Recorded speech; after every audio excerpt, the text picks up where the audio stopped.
Agradecemos la asistencia de cada una de las personas conectadas a esta transmisión. Para la Facultad de Medicina de la Universidad de Antioquia y su grupo de rehabilitación en salud, es un placer socializar con ustedes los resultados del proyecto de investigación Factores asociados al reintegro ocupacional un año después en pacientes con trauma cráneoencefálico moderado y grave ocurrido en Medellín y su área metropolitana entre el 2018 y 2019, estudio de cohorte apoyado por los recursos del Ministerio de Ciencia, Tecnología e Innovación bajo el contrato 653 del 2018 y de la convocatoria 777 del 2017. Antes de iniciar con la presentación de resultados, le damos la palabra al doctor Jesús Alberto Plata Contreras, docente investigador, jefe del Departamento de Medicina Física y Rehabilitación, quien nos dará contexto sobre la importancia de esta investigación. Bienvenido. Muy buenos días a todos. Muchas gracias por la asistencia y por la compañía el día de hoy.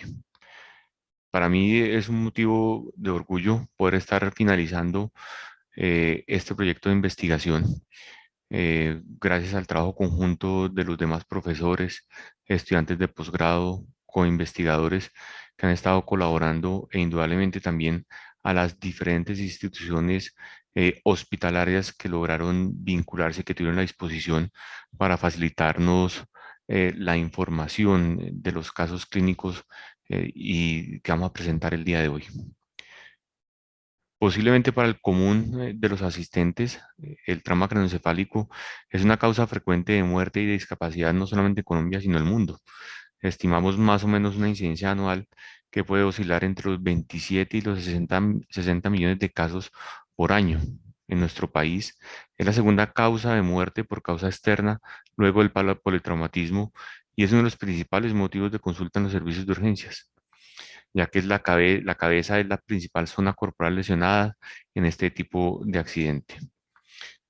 Dentro de las causas más frecuentes está el trauma encefalocraneano secundario a accidentes de tránsito o a caídas de altura.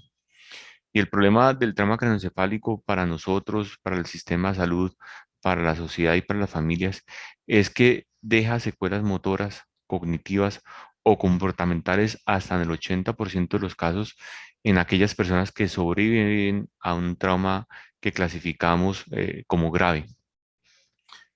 Y si esto es así, en este 80% de las personas, hay una dificultad importante en el funcionamiento de la persona y esto hace que volver a retomar una vida independiente vuelva a ser muy complejo y si la vida es difícil de retomarla, posiblemente el trabajo también es difícil recuperarlo. Es por eso que para nosotros como investigadores nos hemos preocupado por hacer un seguimiento más estricto y tratar de definir cuáles fueron las variables que de alguna manera están modificando ese retorno a un buen funcionamiento y un retorno a la vida laboral. El día de hoy les estamos entregando entonces a ustedes los resultados de este trabajo de investigación que tiene por título Factores asociados al reintegro ocupacional un año después en pacientes con trauma craneoencefálico moderado y grave ocurrido en Medellín y su área metropolitana. Un estudio de cohorte. De nuevo, muchas gracias a todos por participar y podemos continuar con la primera presentación. Gracias, doctor. Sin más preámbulo, iniciamos con la presentación de resultados del proyecto. Factores asociados al reintegro ocupacional un año después en pacientes con trauma cráneoencefálico moderado y grave ocurrido en Medellín y su área metropolitana entre el 2018 y 2019, estudio de cohorte. A cargo del doctor Fabio Alonso Salinas Durán, médico especialista en medicina física y rehabilitación, profesor jubilado de la Universidad de Antioquia, integrante investigador del Grupo de Rehabilitación en Salud. Bienvenido, doctor. Bien, buenos días. Entonces, la idea con esta presentación es mostrar como los resultados basales de la primera evaluación que se hizo de esta cohorte de pacientes con trauma encefalocraneano. Este fue un estudio donde los pacientes se captaron a los 3, a los 6 y a los 12 meses. Entonces, en esta presentación, pues voy a mostrar los resultados que se encontraron en la evaluación de los primeros 3 meses. La definición de TEC, pues ya ahorita la dio el doctor Plata, pues es una alteración en la función cerebral u otra evidencia de patología cerebral causada por una fuerza externa. Y debe cumplir como unos requisitos adicionales, que son la alteración de la función cerebral, que se define como la presencia de uno de los siguientes signos clínicos: cualquier periodo de pérdida de conciencia o una disminución del nivel de conciencia, presencia de amnesia postraumática o retrógrada, déficit neurológico de cualquier tipo, puede ser cognitivo, puede ser de comunicación, puede ser motor, y cualquier alteración del estado mental. Y B, se requiere pues alguna evidencia también de alguna patología que tenga una confirmación visual o radiológica, ya sea por imágenes de tomografía o resonancia o algún otro tipo de estudio de laboratorio. Y la tercera característica es que se requiere que haya habido una fuerza externa, ya sea que sea la cabeza la que golpee o la cabeza sea golpeada, o que haya un movimiento de aceleración o desaceleración, o que haya una herida penetrante o que sea causada por una explosión. Ya Jesús lo mencionó ahorita, la importancia de esto, entonces voy a pasar esta diapositiva. Entonces, el objetivo general fue estimar el reintegro ocupacional de pacientes con TEC grave comparados con pacientes con TEC moderado un año después de una lesión ocurrida en adultos mayores de 18 años como causa de un accidente laboral, de tránsito, caídos de altura o lesiones personales en Medellín y su área metropolitana entre 2019 y 2020, durante el seguimiento a 6 y 12 meses después de la lesión. Estos fueron los objetivos específicos. El que tengo resaltado es el que voy a presentar ahora, que son las características iniciales epidemiológicas, clínicas, de discapacidad, de calidad de vida, de secuelas neuropsicológicas y el proceso de rehabilitación de las personas con trauma craneoencefálico grave y moderado. Los otros objetivos específicos, pues apenas estamos como en desarrollo porque recién terminamos la captación de los pacientes. Los criterios de inclusión fueron que fueran pacientes mayores de 18 años que tuvieran un trauma craneoencefálico moderado o grave de acuerdo a la escala de Glasgow y que el accidente hubiera ocurrido en la ciudad de Medellín y su área metropolitana. Y se excluyeron las personas que no aceptaran participar en el estudio, que tuvieran algún déficit previo, un déficit neurológico previo, cognitivo o discapacidad o alguna otra comorbilidad que pudiera interferir en la evaluación de las condiciones asociadas al TEC. Y el tipo de muestreo fue no aleatorio por conveniencia. Entonces, como criterio de inclusión, tuvimos la escala de Glasgow. La escala de Glasgow es una escala que va de 3 a 15 y que va a evaluar como la mejor apertura ocular, la mejor respuesta verbal y la mejor respuesta motora. Se consideran como trauma craneoencefálico moderado cuando el puntaje es entre 9 y 12 y grave entre 3 y 8. Lo otro que se evaluó fue la calidad de vida mediante esta escala que ha sido pues muy utilizada por el Grupo de Rehabilitación en Salud, que es el FCF36, la cual tiene 8 dominios que son de función física, función social, el rol físico y emocional, el dolor corporal, la salud mental, la salud general y la vitalidad. Esta es una escala que entre más se acerque a 100 es mejor, entre más se acerque a 0 es peor. El funcionamiento se evaluó mediante esta escala que es el JUDAS-2, es una escala que consta de 36 ítems que se califican desde 1, ninguna dificultad, hasta 6, dificultad extrema o incapaz de hacerlo. Y lleva un rango de 0, que es mejor, a 100, que es peor. Entonces, un puntaje que es como el inverso pues, de lo que uno ve en el SF36. Y los dominios que evalúan son la cognición, la movilidad, el cuidado personal, las relaciones interpersonales, actividades cotidianas y participación. La discapacidad se evaluó mediante el Disability Rating Scale, que es una escala de 8 ítems que evalúa 4 categorías, que son reactividad y grado de conciencia, capacidad cognitiva de autocuidado, dependencia física de otros y adaptabilidad psicosocial. 0 es una menor discapacidad y entre más alto sea el puntaje, sea 3 o 5, dependiendo del ítem que se esté calificando, es mayor de la discapacidad. Entonces, esto se va a puntuar en una escala que va desde 0 hasta 29. 0 es ninguna discapacidad y entre 25 y 29 es un estado vegetativo extremo. La parte cognitiva se evaluó con el MOCA, que es la evaluación cognitiva de Montreal. Es una escala que permite evaluar diversas funciones, la memoria a corto plazo, la función ejecutiva, funciones de lenguaje, la nominación, la orientación, la capacidad de atención del paciente. y nos va a dar un puntaje entre 0 y 30. Se considera que es normal que sea mayor de 26. La depresión se evaluó mediante esta escala, que es el cuestionario de salud del paciente, que es el PHQ-9. Tiene un puntaje máximo de 27 y se considera sin depresión o no depresión entre 1 y 4, depresión moderada entre 5 y 15 y depresión grave cuando es mayor o igual de 16. La ansiedad se evaluó mediante el STAI. El STAI nos permite evaluar dos situaciones: el estado de ansiedad, la ansiedad de estado y la ansiedad rasgo. La ansiedad de estado es como una ansiedad de características más temporales, en cambio el rasgo de ansiedad es una ansiedad de más largo tiempo de evolución, y tiene un puntaje que va entre 20 y 80, siendo 80 pues una mayor ansiedad. Y el dolor pues se evaluó con la conocidísima escala análoga visual, que es una línea que va de 0 a 100 milímetros, marcado en 0 no dolor y en 100 el máximo dolor pues que considere el paciente. ¿Qué encontramos en los resultados? Lo que vemos es que la mayoría de los pacientes estaban como en la edad media de la vida. La edad media de los pacientes al final logramos captar 153 pacientes, que fue la muestra que se había planteado. De esos pacientes, 87 tuvieron un trauma craneoencefálico grave y 66 un trauma craneoencefálico moderado. La edad media fue de 47. La mayoría de los pacientes eran de sexo masculino y la mayoría de los pacientes eran de estrato socioeconómico bajo.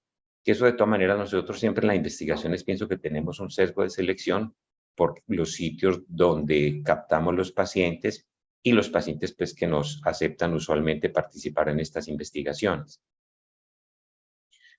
La captación de los pacientes se hizo de la siguiente forma: 59 pacientes del San Vicente Fundación, 35 pacientes del Hospital Alma Mater, 23 del Hospital General, 21 del Hospital Pablo Tobón Uribe y 15 de la Clínica Las Américas. Con respecto a la escolaridad, era básicamente la mayoría de los pacientes tenían una escolaridad a un nivel de bachillerato. La mayoría de los pacientes eran solteros y les seguía como en proporción que fueran casados o que vivieran en unión libre. Y desafortunadamente, digamos, para los pacientes y como para la epidemiología en general, el 69, casi el 70% de los pacientes, cuando sufrieron el trauma craneoencefálico, estaban bajo los efectos de alcohol o de alguna otra sustancia psicoactiva. Con respecto al tipo de trauma, en general la causa más común fueron los accidentes de tránsito, seguidos por las caídas.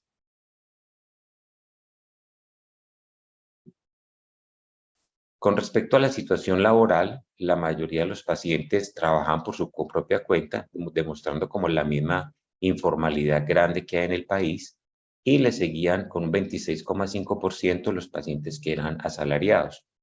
Y tuvimos un 15,6% de pacientes que eran desempleados. Al mirar pues el tipo de vehículo, pues no es de extrañar que el vehículo involucrado casi siempre fue una motocicleta. Casi en el 80% de los pacientes el vehículo involucrado fue la motocicleta, que coincide pues con lo que han proliferado esos aparatos pues en el área metropolitana y en general en el país. Con respecto a la localización pues del hematoma, la mayoría de los pacientes tuvieron un hematoma de tipo subdural, seguido por un hematoma de tipo intracerebral en el 38,1% de los pacientes. Fueron mucho más raros, pues, los hematomas extradurales, y el otro tipo de hematomas es una clasificación que nos englobaba distintas localizaciones, por eso no lo quise resaltar ahí. Y con respecto a la localización del hematoma en sí, pues lo más común es que fuera en los lóbulos frontales, ya sea derecho o izquierdo, lo cual, entre otras razones, pues una de ellas es que la corteza frontal pues es la que más volumen tiene en el cerebro. Es un 41% de la masa cerebral, entonces es más posible que cualquier tipo de trauma se ocurra en esa zona. Sería pues aparte pues de otras razones de tipo anatómico. Con respecto a la escala de funcionamiento, evaluada con el QDAS-2, se ve que digamos, el dominio pues como más afectado tanto en los pacientes con TEC grave o como con TEC moderado, fueron las actividades por fuera de la casa, que nos dio un puntaje de 88.2 en los pacientes con TEC grave y de 67.5 en los pacientes con TEC moderado.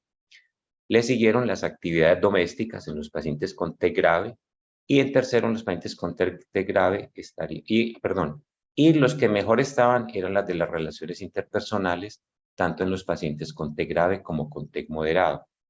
En los pacientes con TEC moderado, la segunda, digamos, el segundo dominio que estuvo más afectado después de las actividades fuera de la casa fue la participación social, que nos dio un puntaje de 45.6. Recuerden que entre más alto el puntaje, peor está el paciente. Al evaluar la función cognitiva con el test de MoCA, encontramos que los pacientes con TEC grave tuvieron un puntaje de 16.7, ahí está la desviación estándar, contrastado con los de moderados que nos dio 20.0. Y en promedio en total nos dio 18.3. Recuerden que esta es una escala que va hasta 30, que se considera normal que sea por encima de 26, implicando que estos pacientes tenían una alteración cognitiva importante. Con respecto a la ansiedad, pues la ansiedad estuvo como en un nivel que uno diría como entre leve y moderado. Tanto la ansiedad de estado como la ansiedad rasgo fue de 39 en el grupo de los graves y de 35 en el de los moderados, y la ansiedad rasgo de 36 en los graves y de 35 en los moderados, en una escala pues que recuerden que va hasta 80, que es mayor ansiedad.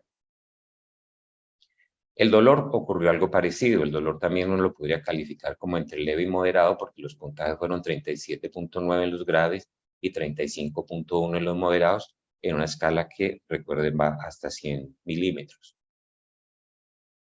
Y en la discapacidad, evaluada pues con el DRS, los pacientes con TEC moderado no presentaban ninguna discapacidad en el 31.3%, contrastado con los pacientes con TEC grave que solamente no tenían ninguna discapacidad a los 3 meses, sobre el 13.3%. La discapacidad pues, más común en ambos grupos fue que estuvieran entre moderada y moderadamente grave. Y desafortunadamente en el grupo de los pacientes con TEC grave tuvimos al menos a los 3 meses un 10.8% de los pacientes estaban en un estado vegetativo extremo. La depresión también no fue un rasgo como muy importante pues en estos pacientes. La mayoría de los pacientes tenían una depresión leve o una depresión mínima y solamente pues hubo un pequeño porcentaje con depresión grave, 7.3% en los pacientes con TEC grave y 5.0% en los pacientes con TEC moderado. Este es un gráfico de radar de cómo salió, pues, cómo estaba la puntuación del SF36 en los primeros 3 meses. Entonces, recuerden, entre más se acerque al centro, pues, como de la telaraña, va a estar peor la calidad de vida del paciente. Entre más se aleje hacia la periferia, va a estar mejor. Entonces, uno ve que unos dominios, como el desempeño físico, que tuvieron como una mejor puntuación, y unos dominios con una peor puntuación, como fueron la vitalidad y la salud general y el dolor corporal, que es un poco curioso porque contrasta con lo que se puntuó en la escala análoga visual. Y una cosa que sí fue muy preocupante fueron las intervenciones de rehabilitación que habían recibido estos pacientes en los primeros 3 meses. En total, solamente una tercera parte de los pacientes habían sido evaluados por un médico especialista en rehabilitación, un 41.2% habían recibido alguna sesión de terapia física, solo un 9.4% habían recibido algo de terapia ocupacional, terapia de lenguaje un 17.6% y psicología solo un 5.9%.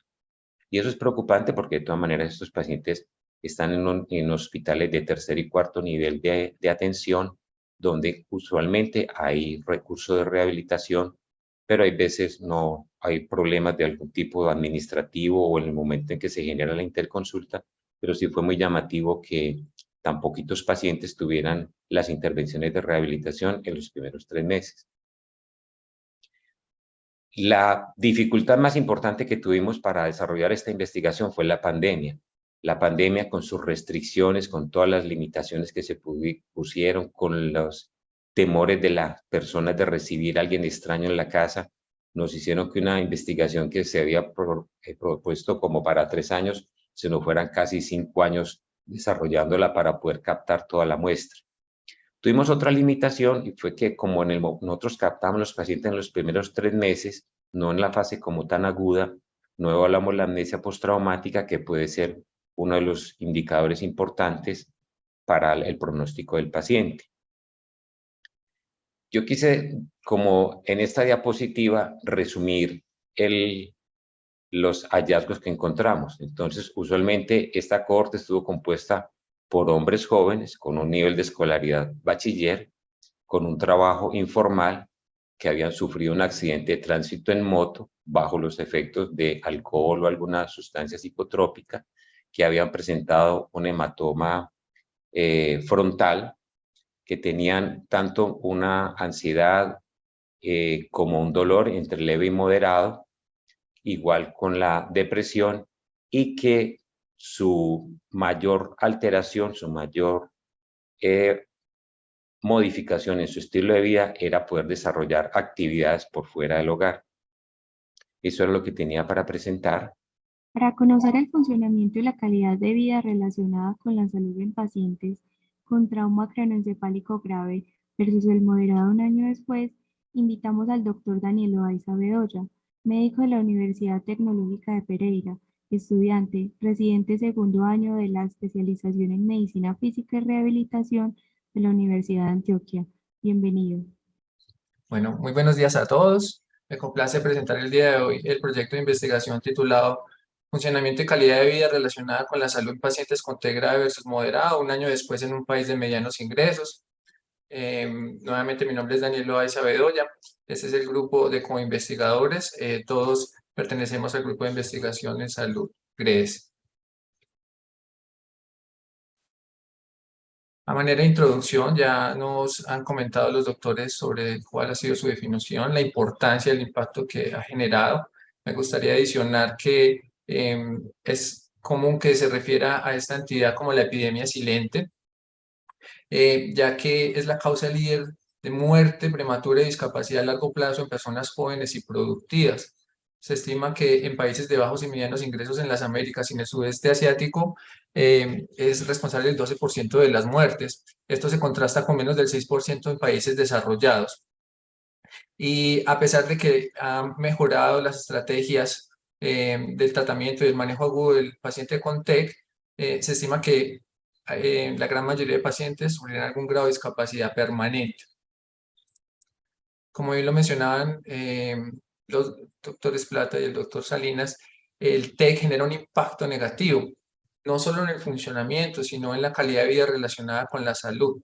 Esto porque es importante, porque ya que las principales secuelas, tanto neurológicas o psiquiátricas, pueden estar hasta en el 20% de la población con TEC leve, pero incluso llegarán una cifra tan alta como el 80% de los pacientes con TEC grave. Esto entonces nos hace preguntar entonces cuál sería el comportamiento de la gravedad del TEC en relación al funcionamiento y la calidad de vida relacionada con la salud. Al momento de realizar, plantear este proyecto de investigación, no se ha llegado a un consenso sólido en cuál es esa relación de la severidad con el TEC. Esto entonces nos habla que la mayoría de los estudios pueden comparar TEC leve versus TEC grave o comparar la población de TEC versus población no TEC sin abordar de manera sistemática la comparación entre estos dos subgrupos. Entonces, esto nos habla que hay una brecha en ese conocimiento sobre cómo estas dos categorías están relacionadas nuevamente con el funcionamiento y la calidad de vida relacionada con la salud. Este es el objetivo entonces de nuestro proyecto. El objetivo general es analizar cuál es el comportamiento, tanto en el funcionamiento y calidad de vida según la gravedad del TEC, un año después. Los objetivos específicos serían describir las características demográficas y clínicas al inicio del estudio y estimar cuál sería entonces ese cambio, tanto funcionamiento y calidad de vida, según la gravedad a los 12 meses después. Este estudio entonces es un estudio de cohorte prospectivo. Es importante resaltar nuevamente que este proyecto está unidado al macroproyecto que previamente acaba de exponer el doctor Fabio Salinas. En este estudio entonces se realizaron dos mediciones, una medición basal y una medición a los 12 meses. Los criterios de inclusión fueron los mismos para el macroproyecto, los acaba de mencionar el doctor. Y entonces, ¿qué se realizó? Entonces se realizó una revisión de la base de datos y se analizaron los datos que estuvieran disponibles y completos con seguimiento a los 12 meses de este proyecto, con corte a diciembre del 2022, para los cuales se incluyeron 77 pacientes. Dentro de las variables sociodemográficas que ya muy bien se expusieron, entonces está la edad, el sexo, el estatus socioeconómico, estado civil, convivencia, escolaridad, situación laboral, tipo de trauma. Para la gravedad y T, como lo mencionaron, la escala de Coma-Glasgow. Para el funcionamiento, nuevamente entonces el cuestionario de evaluación de la discapacidad de la OMS. Este cuestionario, para complementar lo que nos menciona el doctor Salinas, es una escala genérica que mide actividades y participación, y nuevamente tiene 6 dominios, yendo de 0 a 100, para recordar al momento de analizar los resultados, donde 0 es el mejor resultado y 100 sería el peor resultado. Y adicionalmente se evaluó también el funcionamiento con la escala de puntuación de la discapacidad, por sus siglas en inglés DRS. Nuevamente, para tener presente que esta va con una puntuación de 0,29. Esta escala, porque es importante, porque adicionalmente es muy sensible a las mejorías, sobre todo durante el periodo agudo, durante la rehabilitación hospitalaria, y se ha estudiado para los procesos de rehabilitación que van desde el momento del coma al reintegro en la comunidad. Al momento de evaluar la calidad de vida relacionada con la salud, entonces contamos en el TEC con escalas genéricas y escalas específicas. Las escalas específicas, como la calidad de vida en lesión traumática adquirida, o una genérica como la SF36, que también está validada en la población con TEC, que ha generado o se ha podido demostrar su alta correlación con esta escala específica. Entonces, nuevamente, como dijo el doctor, la escala va con 8 dominios y cada dominio se puntúa de 0 a 100, donde 100 va a ser el mejor resultado. Dentro del plan de análisis, entonces, la descripción de la muestra, obviamente las estadísticas descriptivas de resumen y dispersión. Las diferencias se midieron entonces a los 12 meses dentro de los grupos, es decir, grave y moderado. Para eso se calculó las diferencias de medias absolutas y el tamaño del efecto. En este caso se utilizó un estadístico que se denomina el coeficiente de correlación biserial. Este coeficiente no es más que un coeficiente donde una de las dos variables es dicotómica, pero la muestra se distribuye normalmente. Y para comparar entre los grupos, cuando se ajustaron las mediciones basales, se realizan entonces los análisis de la covarianza. Entonces, esta es nuestra muestra analizada. Entonces, tenemos que 77 pacientes fueron incluidos, aproximadamente el 52% del grupo fueron graves, TEC grave, y aproximadamente el 48% fueron TEC moderado. No se encontraron diferencias significativas en la edad. El principal género afectado fue el masculino, como lo mencionó el doctor también. Acá entonces el principal estrato afectado socioeconómico fue el estrato bajo. El puntaje de Glasgow medio de la media para el puntaje de Glasgow del grupo grave fue de 5.8 y 10.5 para el moderado. Nuevamente, el tipo de trauma fue el accidente de tránsito, en el 55% de los graves y 46% de los moderados. La gran mayoría de los pacientes vivían acompañados, y dentro de la situación laboral encontramos entonces que un poco más de un tercio de la población tenía un trabajo estable, y el resto se dividían entre trabajo informal o desempleados. Se encontró una diferencia significativa entre el tiempo de evaluación, entre el tiempo del accidente, es decir, del TEC, y la evaluación inicial. reflejando que para una diferencia entre los dos grupos de aproximadamente 18 días, pues esto nos puede dar un poco de relación con la severidad del trauma, el posible ingreso a la unidad de cuidados intensivos, la duración de la estancia hospitalaria. Antes de hablar entonces de los resultados del cambio en el funcionamiento a los 12 meses y la calidad de vida, es importante aclarar cuáles fueron esas medidas de resultado que se tuvieron en cuenta. Entonces tenemos, por un lado, la significancia estadística y por otro lado, entonces, la significancia clínica. Este coeficiente de correlación biserial que vemos los puntos de corte en esta tabla, muchas veces va a ser de utilidad cuando no disponemos de esas diferencias clínicas que ya están establecidas y que nos hablan de un cambio importante. Entonces, allí podríamos utilizar este tipo de estadístico. Y utilizamos para medir el tamaño del efecto, la diferencia mínima clínicamente importante. ¿Sí? ¿A qué se refiere esto? Es la diferencia más pequeña en una escala desde la misma perspectiva del paciente que demanda cambios en el tratamiento, en ausencia pues, de efectos secundarios y altos costos. Como esto suena muy enredado, es mejor entenderla como el cambio clínico más pequeño que es importante para el paciente. Entonces, dentro de los desenlaces estudiados de calidad de funcionamiento y calidad de vida, tenemos entonces que para la escala del JUDAS tenemos una diferencia de 3.5 puntos. Esto fue un estudio de una población con TEC leve, donde estudiaron más de 220 pacientes, y otro estudio también menciona una diferencia de más del 10% en este puntaje, también se considera clínicamente importante. Pues podemos jugar con esto porque dependiendo del valor de corte inicial, nos puede ayudar a determinar si se cumple o no como esa diferencia. Y al evaluar el funcionamiento con la escala RS, otro estudio con población con TEC crónico encontró que una diferencia de más de 1.5 se considera clínicamente importante. Y al momento de evaluar la calidad de vida con la escala SF36, lamentablemente no encontramos este tamaño del efecto medido por diferencias clínicas importantes en poblaciones con TEC. Sin embargo, encontramos literatura donde nos hablan de una diferencia de más de 10 puntos en la subescala de vitalidad para pacientes con enfermedad cerebrovascular crónica, donde estudiaron como el impacto en la fatiga en estos pacientes, ya que es una de las principales como razones de afectación de la calidad de vida.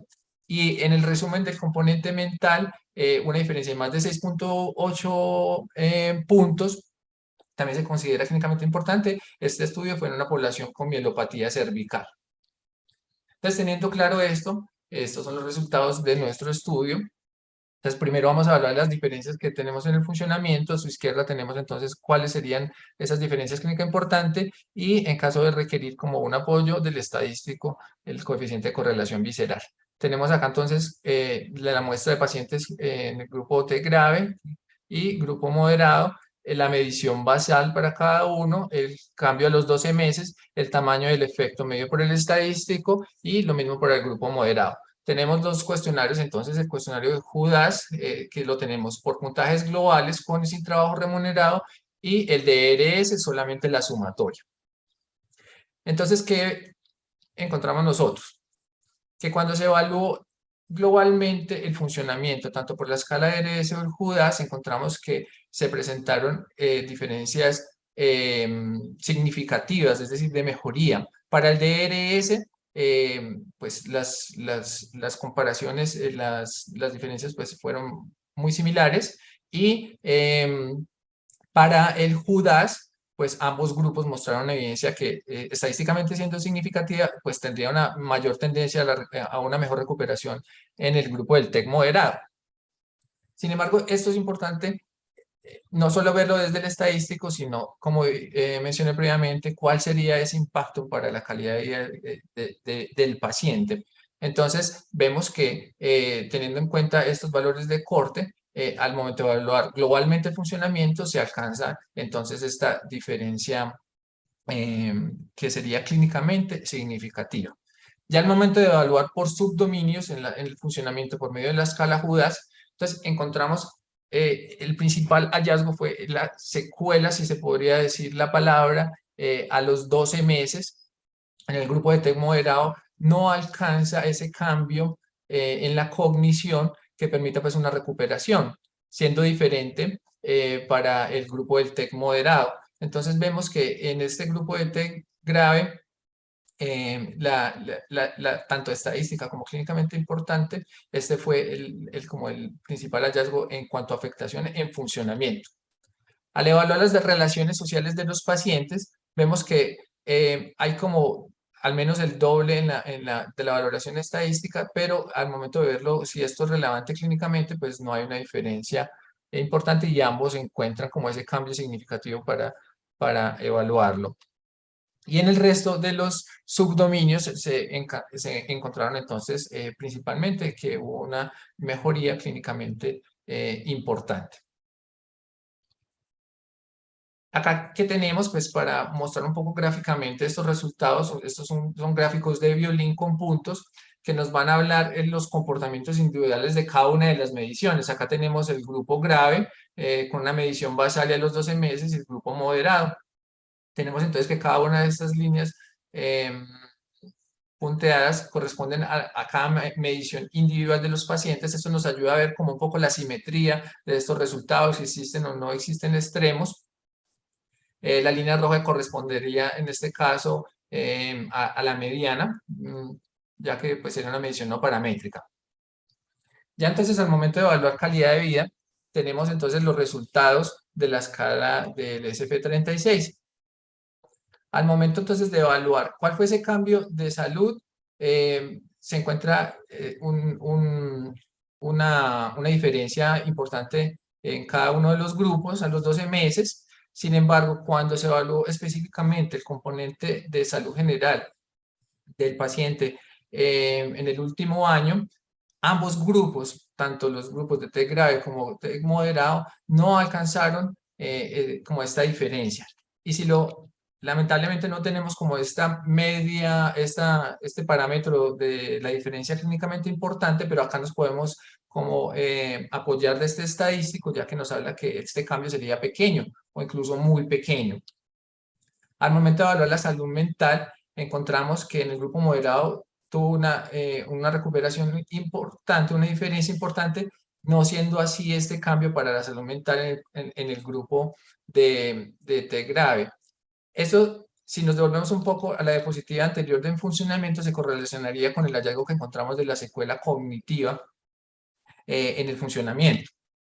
Y otra de las menores cambios, ya al momento de hablar como estadísticamente, se dio en la vitalidad, pero al evaluarlo por diferencias clínicas importantes, encontramos que ninguno de los dos grupos a los 12 meses alcanzaron esos cambios mayores a 10 puntos, de pronto el moderado siendo estrictamente, solamente habrían 10 puntos de diferencia, pero en general hay una tendencia a que no haya como este cambio entre ambos grupos. Y el resto de los subdominios se alcanzaron entonces esas diferencias que pues no se pudieron como comparar clínicamente, pero sí por medio del apoyo del estadístico podríamos hablar que sí se encontraron diferencias.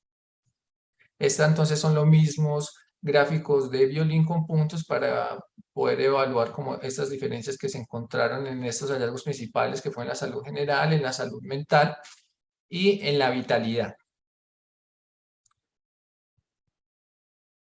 No se encuentra graficado en estos momentos acá, pero también se realizó ese ajuste entre los grupos, es decir, entre moderado y grave, ajustando por las mediciones basales, y no se encontraron hallazgos concluyentes que nos permitan hablar que hayan unas diferencias diferentes a las que se mencionaron para cada uno de los resultados principales.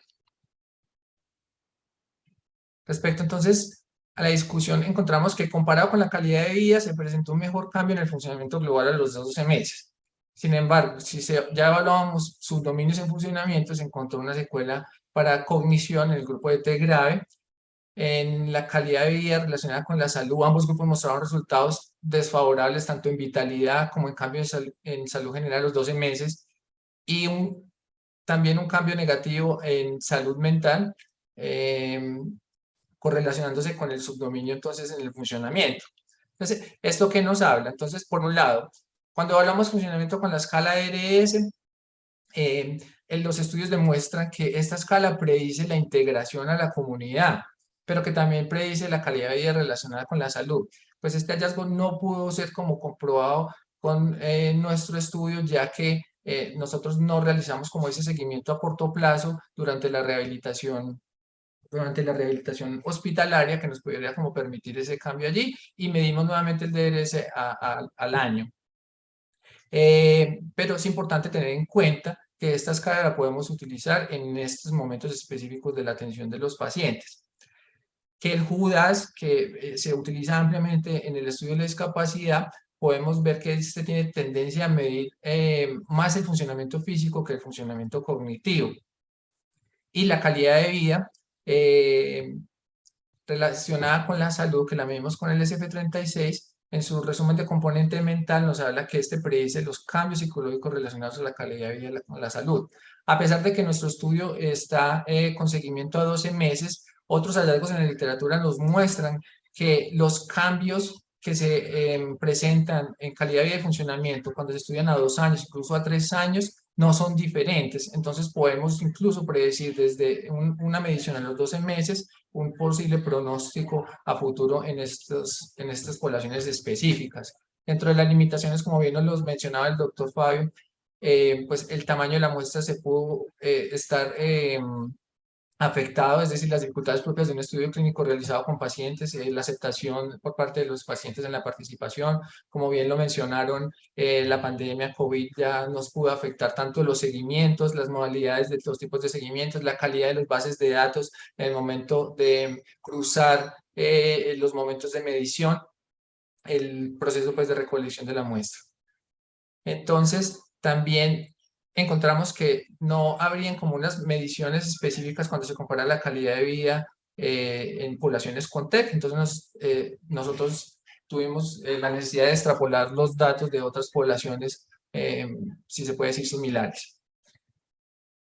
Para terminar, entonces, uno de los mensajes que queremos traerles es que es importante conocer cuáles son como esas diferencias que son clínicamente importantes, sobre todo para el paciente, en el momento de evaluar las escalas, porque muchas veces evaluamos estadísticamente qué es significativo, sin embargo, puede que esto desde la perspectiva del paciente, el tratamiento no sería adecuado y se podría pues no encontrar los resultados deseados. Es importante entender y adaptar un poco más el concepto de calidad de vida, ¿cierto? Que es como un concepto de noción eminentemente humana que se relaciona con el grado de satisfacción que tiene la persona con su situación física, su estado emocional, su vida familiar, social, así como el sentido que le atribuye a su vida. Es por eso que nosotros invitamos a que se preste mayor atención a los dominios que tengan que ver con la calidad de vida relacionada con la salud, ¿cierto? Como sería la vitalidad, la salud mental y el funcionamiento de la cognición. Creemos que nuestro estudio aporta conocimiento valioso en el entendimiento de cómo se comporta tanto el funcionamiento y la calidad de vida en estas subpoblaciones específicas, es decir, grave y moderado. Esto era lo que queríamos presentarles el día de hoy. Les agradezco mucho por la atención y quedamos atentos a sus comentarios y preguntas. Muchas gracias, doctor, por sus aportes. Pueden ir enviando sus preguntas por el chat habilitado para responder al finalizar la jornada. Muchas gracias, doctor, por sus aportes. Pueden ir enviando sus preguntas por el chat habilitado para responder al finalizar la jornada de los docentes. A continuación, la doctora María Alejandra Espir Brunal nos hará la presentación de uno de los productos de este proyecto, la app Cuídate. La doctora es médica cirujana egresada de la Universidad de Antioquia. Ha trabajado durante 5 años en el Grupo de Investigación de Rehabilitación en Salud de esta universidad. Actualmente se encuentra realizando su año rural en el Hospital Alma Mater de Antioquia y en el Grupo de Rehabilitación en Salud de la universidad. Actualmente es presidente del Grupo de Jóvenes de la Federación Mundial de Neurorehabilitación. Bienvenida, doctora Alejandra. Buenos días a todos. Muchas gracias por la invitación. Es un placer para mí presentar estos productos de esta investigación de trauma encefalocraniano. El primero que voy a presentar se llama Cuídate. Cuídate es una aplicación móvil desarrollada por el Grupo de Rehabilitación en Salud de la Universidad de Antioquia en colaboración por la Universidad de Antioquia y con el Ministerio de Ciencias. Cuídate es una aplicación que actualmente está gratuita y es de libre acceso para todas las personas. Está disponible tanto para teléfonos Android como para teléfonos iPhone. Cuidatec es una aplicación móvil que contiene estrategias educativas y recomendaciones acerca del cuidado de las complicaciones, el funcionamiento y la calidad de vida de los pacientes con TEC. Esta aplicación contiene videos, dibujos, material interactivo y encuestas con las principales recomendaciones a tener en cuenta desde la fase hospitalaria hasta los cuidados a largo plazo de los pacientes. Realmente esta aplicación fue una iniciativa que tuvo el grupo de rehabilitación para mejorar principalmente el funcionamiento y la calidad de vida de los pacientes con TEC, pero también para tener un impacto en los cuidadores.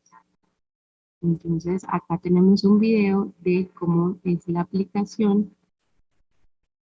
Entonces, ¿cómo sería el acceso? El acceso realmente es sencillo, fácil para el paciente, para los cuidadores, también para los profesionales de salud.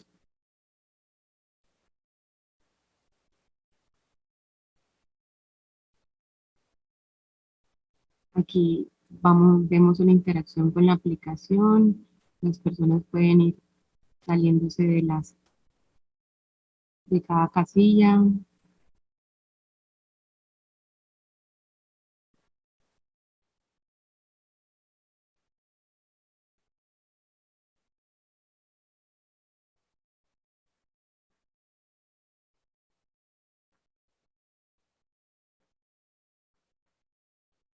Listo.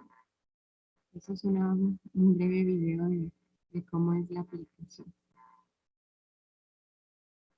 El contenido de la aplicación se basa en 5 recomendaciones.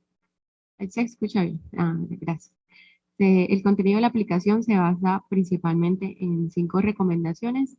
La primera son recomendaciones para el hospital, recomendaciones para la casa, recomendaciones para la vida diaria, recomendaciones a largo plazo y algunas condiciones asociadas al TEC. En la primera categoría de recomendaciones para el hospital, entonces aquí abordamos algunas preguntas de, por ejemplo, quién se hará cargo del paciente en el hospital. Definimos en varias categorías los diferentes profesionales. Por ejemplo, definimos qué es un fisiatra, qué es un ortopedista. Entonces, definimos en palabras del paciente y del cuidador el término fisiatra, que es el médico especialista en la rehabilitación integral del paciente. Además, podemos acá ver que describimos que se debe tener en cuenta al momento del alta del paciente, porque muchos pacientes tienen temor o sus cuidadores tienen temor de qué va a pasar al alta del paciente y que debemos tener en cuenta que estos pacientes pueden desarrollar de manera general 3 probables cambios. Entonces los definimos como cambios físicos, que pueden ser cefaleas, problemas en la visión, cambios en la cognición, que pueden los pacientes desarrollar problemas de aprendizaje, problemas relacionados con la memoria y el tercer tipo de problemas serían los problemas de tipo emocional, que esos pacientes, como ya había referido el doctor Salinas, pueden tener problemas relacionados con la ansiedad, con la depresión o con la irritabilidad. En el segundo tipo de recomendaciones, que son recomendaciones para cuando ya el paciente llegue a casa, abordamos temas como los problemas de piel que se pueden desarrollar después de un trauma craneoencefálico, las diferentes posturas y las posturas ideales que debe tener una persona con TEC para evitar las posibles secuelas que puede desarrollar el paciente, como son úlceras por presión. También abordamos temas de cómo mejorar la micción y las deposiciones, cómo cuidar la salud dental de la persona con TEC. También hablamos de los problemas de deglución y cómo realizar movilizaciones pasivas y damos instructivos a los cuidadores de cómo se deben realizar movilizaciones pasivas. El paciente también puede tener problemas de visión y también damos recomendaciones para evitar este tipo de problemas. La tercera categoría son recomendaciones para la vida diaria. Los pacientes después de un trauma, de este tipo de trauma, pueden tener problemas de volver a las actividades de la vida diaria. Entonces también abordamos estas recomendaciones.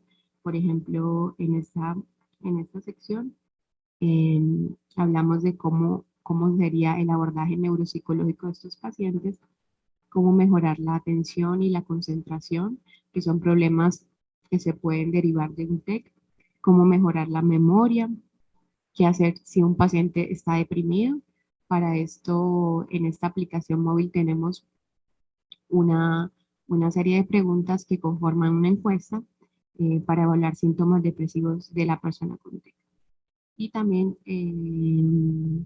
damos recomendaciones para un buen dormir de la persona con TEC, debido a que puede tener consecuencias como insomnio. La cuarta categoría son recomendaciones a largo plazo que se centran en cómo mejorar la comunicación y el lenguaje del paciente.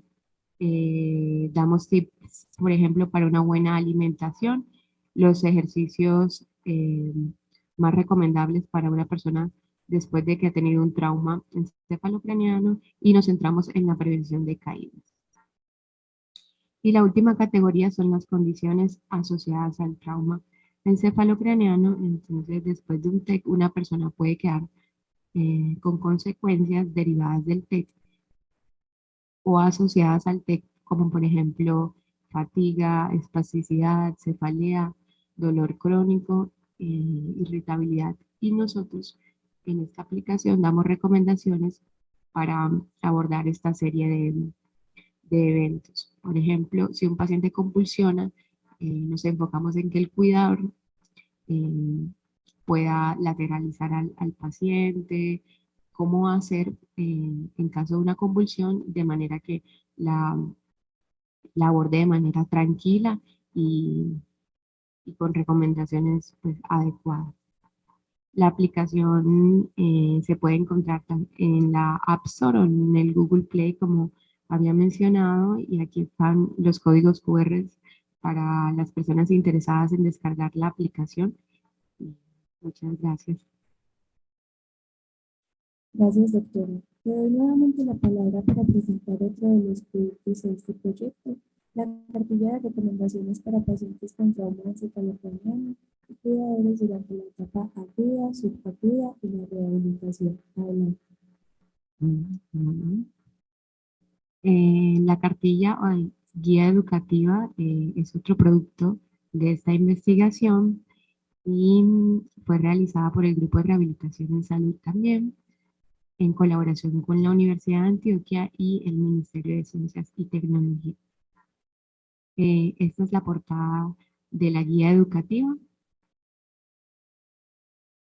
La guía se llama Recomendaciones para pacientes con trauma encefalocraniano y sus cuidadores durante la etapa aguda, subaguda y la rehabilitación. Esta guía brinda recomendaciones que promueven el funcionamiento y una mejor calidad de vida para una persona que ha sufrido un trauma encefalocraniano, para sus cuidadores y familia. El contenido de esta guía se basa en 3 grandes categorías, que son recomendaciones para la fase aguda, recomendaciones para la fase crónica y recomendaciones en el cuidado en casa. Nosotros en esta guía explicamos brevemente, mediante una serie de ilustraciones como la que están viendo, que es, por ejemplo, el trauma encefalocraniano, para que sea de mejor y de manera más fácil de interpretar para el paciente y también para sus cuidadores. Además, también con el apoyo de la Facultad de Medicina, realizamos algunos videos explicativos, que es otro tipo de contenido multimedia En estos videos explicamos a los pacientes, a los cuidadores, incluso al personal de salud, qué es un trauma encefalocraniano o otro tipo pues, de recomendaciones que son asociadas al TEC. Estos videos están alojados en la plataforma de la Facultad de Medicina, también son de libre acceso y pues son gratuitos. Entonces, en esta primera figura describimos al paciente que un TEC es una sacudida violenta del cerebro que resulta en una perturbación de la función de esta. Con respecto a las categorías de la cartilla, entonces tenemos la primera que es basada y enfocada en las recomendaciones de la fase aguda de los pacientes que han tenido un trauma encefalocraniano. Aquí abordamos diferentes preguntas, por ejemplo, ¿qué voy a encontrar cuando visite al paciente en el hospital? Porque algunos pacientes tienen temor o se asustan o los cuidadores tienen temor de cuando van al hospital de encontrar al paciente intubado eh, o quizá en una cama. Y para ellos es importante como prevenir este tipo de o hacerlos conocer de cómo puede estar el paciente cuando los visite en el hospital. ¿Quién se hará cargo del paciente en el hospital? ¿Qué puedo hacer mientras el paciente está en el hospital? Ya pasó la fase crítica y ahora ¿qué sigue? ¿Qué cambios debo esperar en la persona que ha sufrido un TEC? De los cambios que hemos mencionado, que pueden tener cambios físicos y también cambios emocionales y cognitivos. Por ejemplo, entre los cambios emocionales, el aspecto de la irritabilidad es un aspecto que es necesario abordarlo para el cuidador para que no tenga miedo o no se asuste de que el paciente se vuelva agresivo o se vuelva irritable. ¿Qué debo tener en cuenta cuando le den de alta al paciente? En esta figura vemos el paciente con TEC en cuidados intensivos, cómo lo puede encontrar el cuidador si lo va a visitar. Aquí explicamos qué es un tubo endotraqueal, un tubo nasogástrico, los diferentes dispositivos, por ejemplo, el ventilador mecánico, lo que hace su función, que es que le sopla aire con oxígeno a través de los tubos que están en la vía aérea del paciente. Y también encontramos la explicación de que la enfermera constantemente revisa al paciente. La segunda categoría es cuidado en casa. Estas recomendaciones de cuidado en casa las abordamos con una serie de preguntas como son cómo afrontar un duelo secundario a la nueva condición de la persona con TEC. La persona con lesión cerebral puede tener problemas de piel. ¿Cuáles son las posturas ideales para atender a la persona con TEC? ¿Qué puedo hacer para mejorar la micción y las deposiciones después de este tipo de trauma? ¿Cómo cuido la salud dental de la persona que presentó un TEC? La persona con TEC puede tener problemas al tragar o ingerir alimentos o saliva. ¿Cuáles son las causas comunes de alteraciones en el movimiento después de un TEC y cómo se pueden intervenir? ¿Y cuáles son los tipos más comunes de problemas de visión después de un TEC? En esta figura decimos al paciente y a su cuidador de cómo revisar las zonas propensas a las úlceras por presión. En esta figura vemos cuáles son las áreas propensas para presentar úlceras por presión para que así tengan mayor cuidado. Entonces vemos que pueden presentar úlceras al lado de la cabeza, al hombro, en el periné, en las nalgas, en la zona del isquio, en las rodillas, en los tobillos. También vemos que al sentarse el paciente tiene otras diferentes zonas de presión. Esta figura muestra algunos implementos para las actividades de la vida diaria que hace el paciente. Entonces, cómo puede, por ejemplo, tomar un bolígrafo, cómo puede introducirse los zapatos de manera fácil, abrir la llave de la casa, la puerta de la casa con una llave. Y la última categoría, que es la fase ya crónica. Entonces, en esta fase crónica explicamos también algunos temas mediante algunas preguntas enfocadas, por ejemplo, en mejorar la comunicación y el lenguaje de la persona con TEC, cómo tratar el dolor después de un TEC, si es normal tener cambios de ánimos o incluso si la persona puede llegar a sentir depresión o ansiedad, qué hacer en caso de agitación, si la persona con TEC presenta un comportamiento sexualmente inapropiado, cómo debo tratar esto, qué alteraciones cognitivas puede tener la persona posterior a un TEC, cómo mejorar la atención y la concentración, cómo mejorar la memoria, si existe algo que me ayude a la conciliación del sueño por el problema de insomnio de estos pacientes, qué es y cómo se trata la fatiga, qué acciones pueden mejorar la dilución de la persona con TEC, qué hago si la persona con TEC convulsiona, si es normal el dolor de la cabeza